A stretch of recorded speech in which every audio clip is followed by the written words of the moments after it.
response ng Office of the Vice President, evaluate mo din? Yes, ma'am. At anong findings mo, if any? Actually po, before ko na-evaluate itong response na ito, nag-submit pa sila ng additional response sa amin. At sabay po namin in-evaluate yung kanilang vote responses. So, dalawang response. Yes, ma'am.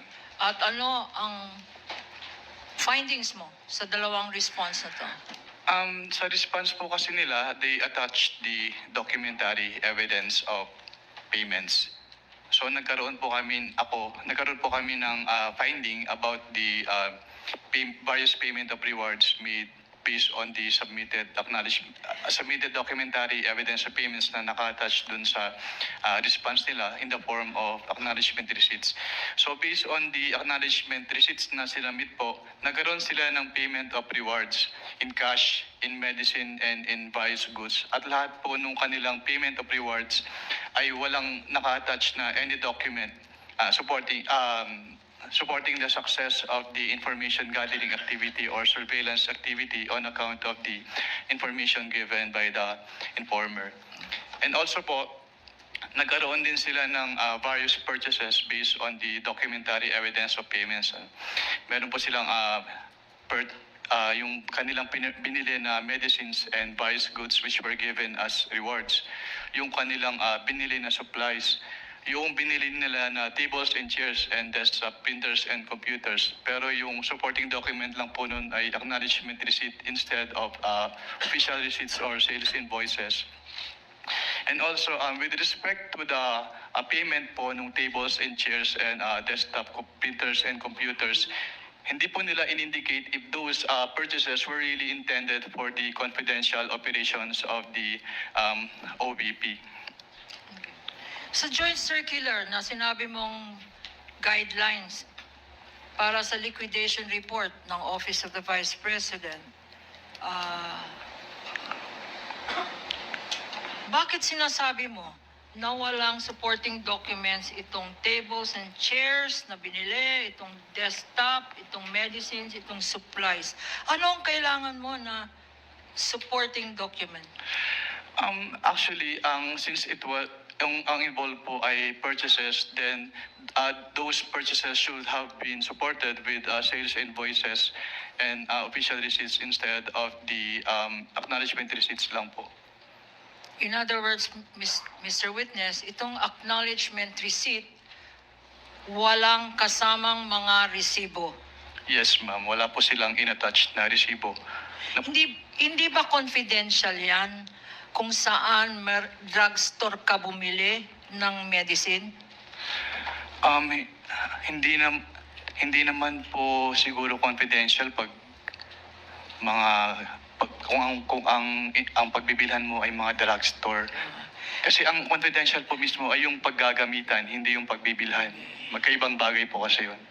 Yung mga grocery na binilhan ng mga sari-saring groceries at supplies, hindi ba confidential dapat ang mga pangalan ng grocery na yan?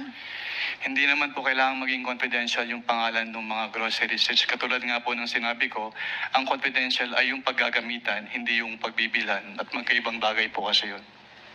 Yung hardware stores na pinagbilhan ng mga tables and chairs tsaka desktop, hindi ba confidential yung mga pangalan ng mga hardware stores na yan?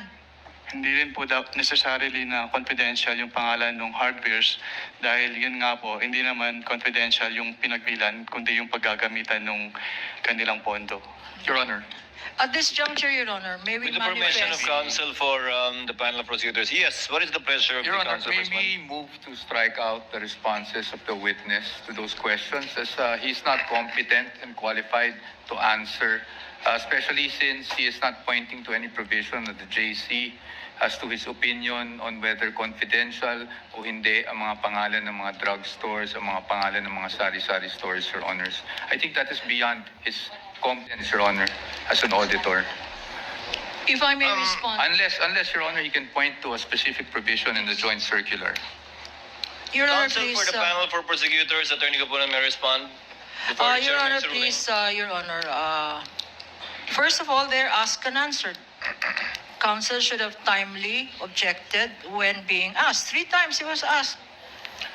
Secondly, Your Honor, I don't think it is accurate to say that this has no basis because earlier, pinaghirapan po namin pakita yung mga particular provisions ng Joint Circular 2015 para i-point out ano-ano ang mga pwedeng gamitan ng confidential funds at ano-ano ang pwedeng paggamit or bawal na paggamit ng confidential funds. And this witness, Your Honor, based on the circular, did say that whatever activity that is must be related to the physical and financial plans submitted by the Office of the Vice President and or the DepEd. For instance, tables and chairs, what particular surveillance activity or operation or terrorist surveillance are tables and chairs and desktops and medicines and supplies related to? The payment of rewards, Your Honor. Again, this witness cited the particular provision of the Joint Circular that says the payment of reward should not stop there. It should point, Your Honor, according to the Joint Circular, it should point to particular documents that would show or point to that activity by which the rewards were deserved, Your Honor. So Chair it's will make very a clear ruling. in the circular, Your Honor. Chair will make a ruling. Asked and answered is correctly pointed out by counsel for the panel of prosecutors. Aside from that, the witness is competent to testify as to how he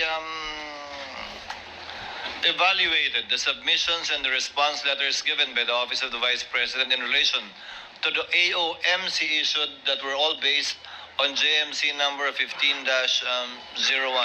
Your Honor, yes, I will counsel not for... be asking for reconsideration and I will submit to the ruling of the court. I just want to make it of record that when we say asked and answered, Your Honors, I gave leeway to the opposing counsel to ask the question basically because I did not think the question was objectionable, but it is the answer that I'm asking to be stricken out based on the competence of the witness because there is no provision under the JC that says ano yung sari-sari store ay hindi confidential.